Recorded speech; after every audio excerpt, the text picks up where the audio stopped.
और उनकी कुर्सी के पीछे खड़े होकर आपने फोटो खींचा। दोस्तों, अटल बिहारी वाजपेयी जी एक ऐसे नेता थे जो हमेशा देश के बारे में सोचते थे। उन्होंने हमेशा अपने देश को कैसे आगे ले जाया जाए उसके बारे में हमेशा सोचते थे।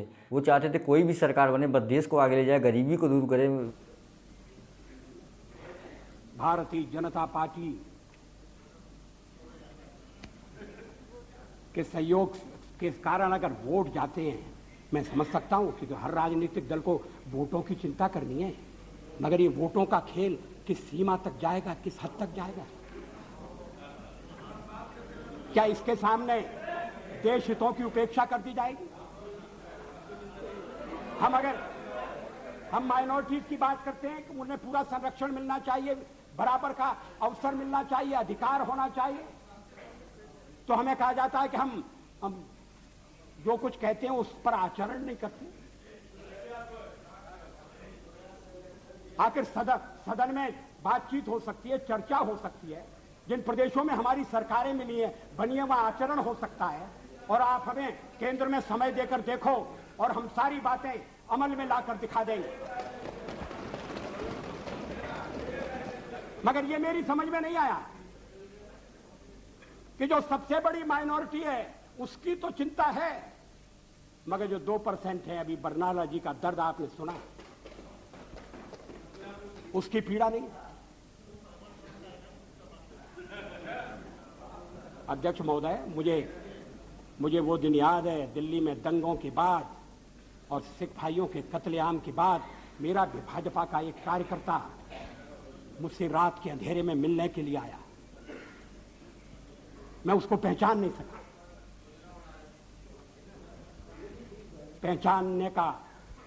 सका क्योंकि उसके बाल कटे हुए थे, उसके केश कटे हुए थे, दाढ़ी कटी हुई, केश कटे हुए थे। मैंने कहा तुम वही हो? तुमने ये क्या रूप बनाया?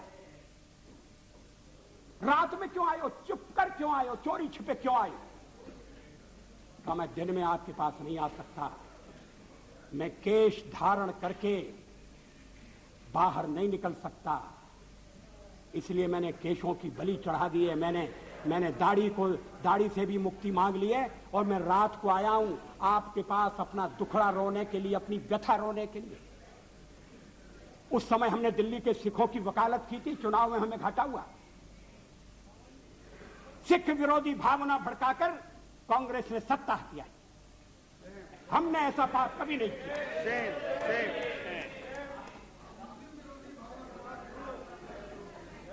दोनों गलत है, मगर आप सिखों पर हुए अत्याचार की निंदा नहीं करते।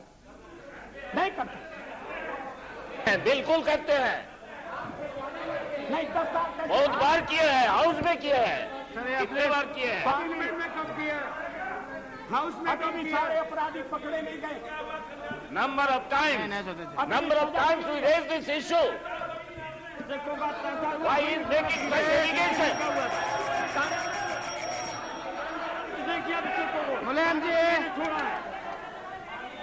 मेरे मित्र प्लीज आज भाजपाई बन करके और इन्होंने सिखों को लखनऊ में लूटा। और वो एमपी में बना नहीं, हम नाम बता सकते हैं। Please sit down please sit down. चलो, मेरे मित्र श्री मुलायम सिंह जी इस मामले में न बोले तो ज्यादा अच्छा होगा। उनके शासनकाल में, प्लीज सिट डाउन, उनके शासनकाल में जिस तरह से उत्तरांचल की मांग करने वाली महिलाओं के साथ जो दिल्ली प्रदर्शन के लिए आना चाहती थी, बलात्कार हुआ जो कोर्ट ने जिसकी पुष्टि कर दी है, उसके बाद मुलायम सिंह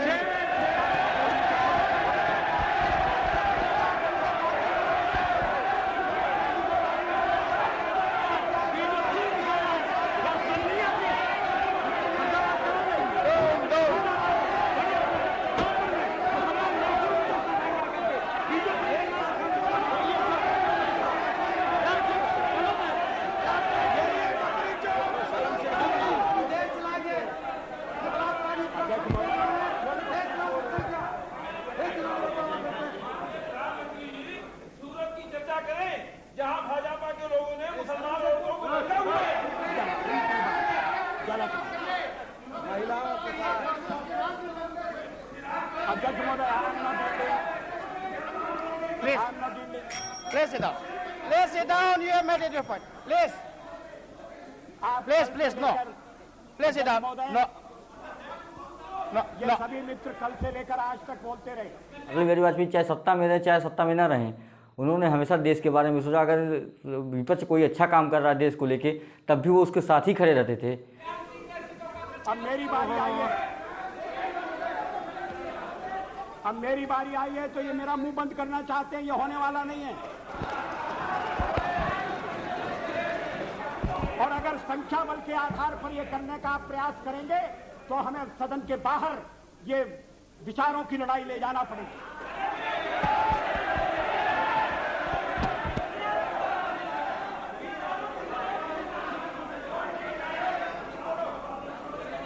अध्यक्ष महोदय,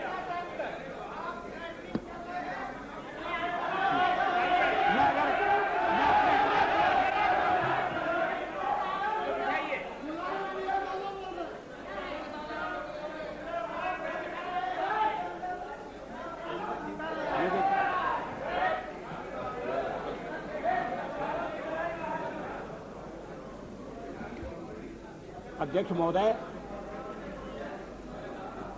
मैं फिर Please. जहां से मैंने आरंभ किया था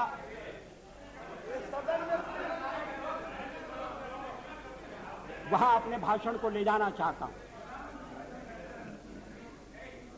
देश में ध्रुवीकरण नहीं होना चाहिए, न सांप्रदायिक आधार पर, न जाति आधार पर, न राजनीति ऐसे दो खेमों में बंटनी चाहिए कि जिनमें संवाद न हो, जिनमें चर्चा न हो।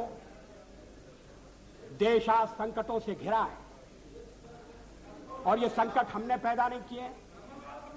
जब जब कभी आवश्यकता पड़ी संकटों के निराकरण में हमने उस समय की सरकार की मदद की है। उस समय के प्रधानमंत्री नरसिंह राव जी ने भारत का पक्ष रखने के लिए मुझे विरोधी दल के नेता के नाते जेनेवा भेजा था और पाकिस्तानी उसे देखकर चमत्कृत रह गए। उन्होंने कहा कि ये कहां से आए हैं, क्योंकि उनके यहां विरोधी दल का नेता ऐसे राष्ट्रीय कार्य में भी सहयोग देने के लिए तैयार नहीं होता। वो हर जगह अपने सरकार को गिराने के काम में लगा रहता है।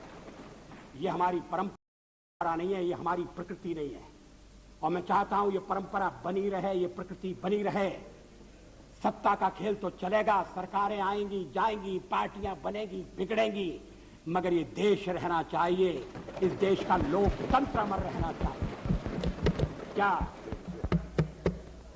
क्या ये आज के वातावरण में कठिन काम नहीं हो गया है? ये चर्चा तो आज समाप्त हो जाएगी, मगर कल से जो अध्याय शुरू होगा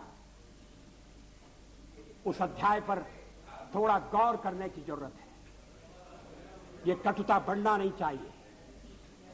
मैं नहीं जानता यूनाइटेड फ्रंट ने श्री देवेगौड़ा को किस आधार पर अपना चौथे नंबर का नेता चुना है। वो यूनाइटेड फ्रंट की फर्स्ट चॉइस नहीं थे, वो तो फोर्थ चॉइस थे।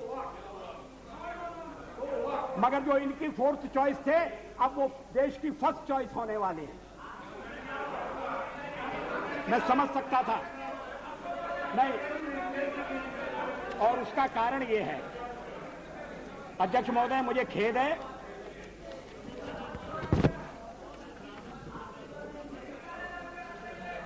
खेद है कि इस चर्चा में ऐसे संगठनों का नाम लिया गया, उन्हें यहां घसीटने की कोशिश की गई, जो स्वतंत्र संगठन है, जो अपने राष्ट्र निर्माण में, चरित्र निर्माण के काम में लगे। मेरा इरादा, मेरा उल्लेख आरएसएस से है। आरएसएस के विचारों से किसी का मतभेद हो सकता है,